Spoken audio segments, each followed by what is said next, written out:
Hey everyone, it's Davicab here. A couple of days ago I posted a video of May gameplay, and at the beginning of that video you can hear me sort of complaining to my brother, or get kind of salty about Zarya. And people in the comments were misunderstanding why I was getting salty. Some people thought that I had just died, and so I was getting frustrated about that. Some people thought I was complaining about her range. But to be honest, the real reason is that I've got some more sort of deeper fundamental issues with Zarya, and so sometimes I just get really salty about Zarya and rant about it. To explain my problem with Zarya, I'm going to make a bold assertion. I believe, personally, that Zarya is the worst designed character in the game. And that's probably going to come off as really like whiny or critical or negative to a lot of people, but it's really not meant that way. I mean, there are 23 characters. Logically, there's going to be a best designed character and it's going to be a worst designed character. And if you asked every single person who plays Overwatch to pick a worst designed character, they would, they'd be able to pick one. So, I'm not really trying to bash on Blizzard. I just think that of all the characters, for me, the one that they designed the worst is Zarya. And I think that I have a fairly well-reasoned and logical explanation for why that's the case. So I wanted to share that with you and get your thoughts on it. Now, before I get into it, I wanted to be somewhat objective and balanced and talk a little bit about the things that I like about Zarya that I think that Blizzard did really well. For one, her gun is awesome. Her left click and right click both feel awesome. They look cool. I think the blue, pink, purple color palette that they gave her is really cool. I like that they have a female tank. That's kind of hard to do. They also really nailed that with D.Va. I like her ultimate. Her ultimate's one of the coolest and most original mechanics in the game. I'm not particularly a big fan of her Russian bodybuilder setup, but that's not really important to my argument. And I think her range is a little bit long for a tank, but if Blizzard thinks that there should be a tank who's really effective at medium and can do long range stuff, then that's fine. I don't have an issue with that.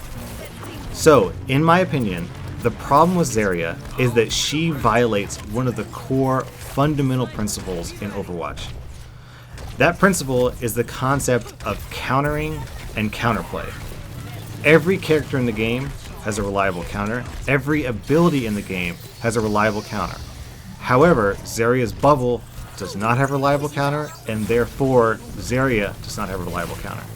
In fact, to illustrate this point, I created a spreadsheet where I wrote down every single normal ability in the game. By normal ability, I mean a non-ultimate. Ultimates are kind of a special case, so I'm not going to focus on those. And the bubble is non-ultimate, so it fits in that category. Anyways, I wrote down every ability and named a counter for that ability, or if it doesn't have a counter, a weakness of that ability. So for example, Tracer's Blink is countered by the Junkrat Trap. Also, Genji's Dash is now countered by the Junkrat Trap as well. Reinhardt's shield has the weakness of being vulnerable from behind. So a flanker can get behind Reinhardt and harass him while his shield is up. That's a weakness of the ability. Some abilities don't have direct weaknesses. They can't be countered or stopped. An example would be Torbjorn's armor or Mei's ice block. So you can't stop those from going off, but they do have weaknesses built in. So for example, Torbjorn's armor requires scrap to work. So first you have to get a kill, and then after you get the kill, you have to put yourself in a potentially vulnerable situation to go get the scrap and then give it to an ally. Similarly, Mei's ice block can't be stopped or prevented, but while you're healing inside the ice block, you can't move or attack, so you leave yourself vulnerable to counterplay. You can get surrounded. It's just it's definitely got a built-in weakness. Zarya's bubble has no weakness. Zarya's bubble has no counter. There's nothing in the game that you can do to prevent an enemy from bubbling. There's absolutely nothing. I mean, you could sort of say Mei's ice wall to sort of separate Zarya from the target, but that's only on the projected barrier, and you certainly can't use it to prevent the Zarya from shielding herself. So first off, there's nothing you can do to prevent a barrier. At most, you could say that you could Mei ice wall, but even that's not very reliable. And it only protects against, the targets behind the ice wall. The Zarya could shield other targets as well. She could also shield herself. That doesn't prevent the personal shield. Once it's up, the only way you can get rid of the shield is by damage. And we're talking a lot of damage. 200 damage over 2 seconds. A lot of characters in the game just can't really do that, especially when you take headshots out of the equation. And on top of that, the character whose shield is going to be moving around dodging, so that makes it even harder to deal 200 damage in 2 seconds. Then, on top of that, even if you are able to damage the shield enough to get rid of it, then at most you'll save, I don't know, maybe a second or a half a second off the shield. The gain, the benefit that you get out of it is minimal, because you've taken the duration from, let's say, 2 seconds to 1 second or 1.5 seconds because it took time to deal that damage. And then you're punished for it because you give the Zarya a charge, and she does more damage, and a charged Zarya is a force to be reckoned with. There's nothing that players can do to counter the shield, and the one semi-counter that exists punishes you for countering it. Like, let's apply Zarya's bubble principle to other abilities in the game, okay? Okay, so Bastion in Sentry mode has a little power core on the back, where if you shoot it, it deals extra damage. That's how he's meant to be countered. So imagine every time you shot that power core, a little laser popped up out of the back of Bastion and shot you for like 30 or 50 damage. That would be punishing you for countering that ability. So the incentive you would have would be to not shoot the power core, especially if you're at low health. Another example is Roadhog's heal. A good counter to that is Ana's grenade. Imagine if Ana's grenade stopped healing for everyone, but for some special reason, whenever Roadhog tries to heal and he's being affected by an enemy and a grenade, he gets a super speed boost. Now, in that case, Ana would be encouraged to not counter that ability because she gets punished for it, because she's helping out the enemy Roadhog. And that's basically what happens here. The only way to counter this ability, the one and only way to counter it, is by damage. And if you counter the ability in that way, you're punished for it. So what ends up happening, because the game punishes you for doing what I guess you're supposed to do, you're actually incentivized to just wait. That's the best counter to Zarya's shield now. You just sit there and twiddle your thumbs and wait for 2 seconds for the bubble to go down. And that creates an entirely different problem in that the way that you counter this ability, which isn't even a real counter by the way, it's just the least harmful option, is to do nothing, which is non-interactive and boring. Every other ability in the game has an active counter. If Mei ice walls, you can jump over it, you can climb over it. If Pharah flies into the air, you can hook her, you can snipe her down because she has no cover, right? There are things that you can actively do as the player to stop the enemy player from performing well with this ability.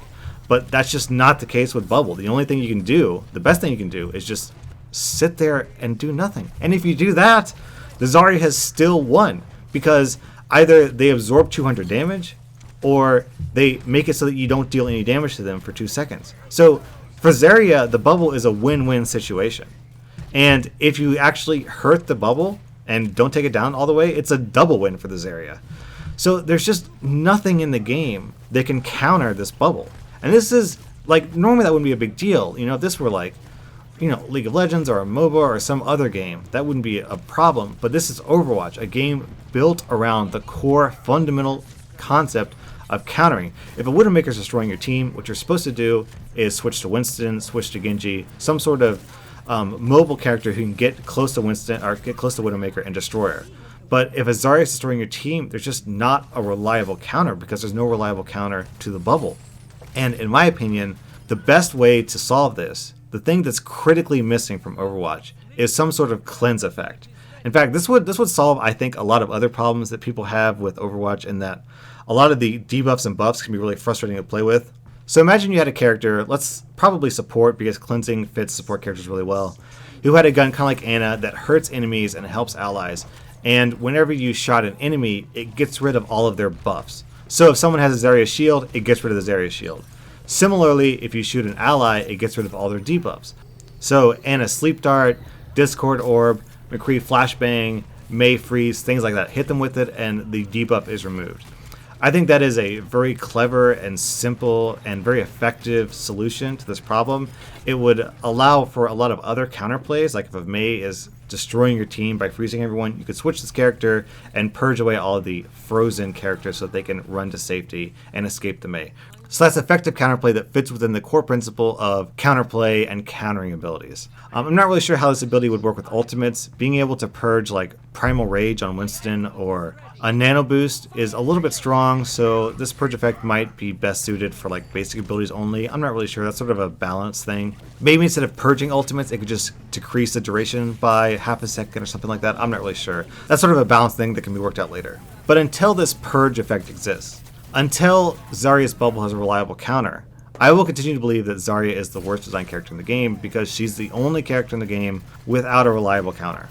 So to top it all off, as if the bubble wasn't bad enough on its own, Zarya is also quite effective at the two most reliable tank busters in the game, Reaper and Zenyatta. All tanks rely on very close range to deal damage, so Reaper, as the highest close damage dealer in the game, will just close the gap and just out damage the tanks and kill them.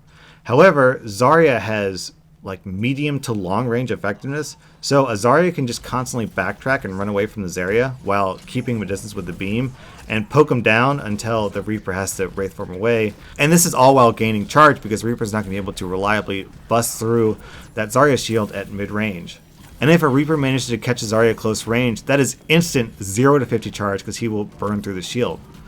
Also, Zenyatta relies on Discord Orb to cut down the health of tanks, but the Zarya shield purges the bubble, so that doesn't work at all.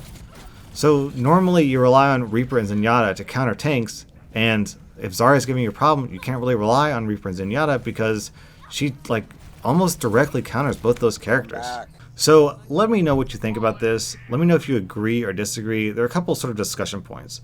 Number one, do you agree that Zarya's bubble doesn't have a reliable counter?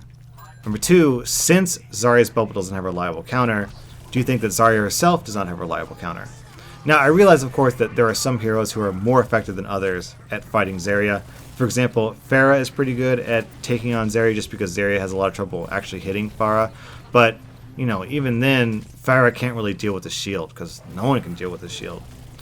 Number three, do you agree that Zarya's bubble is the only ability that violates Overwatch's core principle of countering and counterplay because it doesn't have a counter? So let me know your thoughts.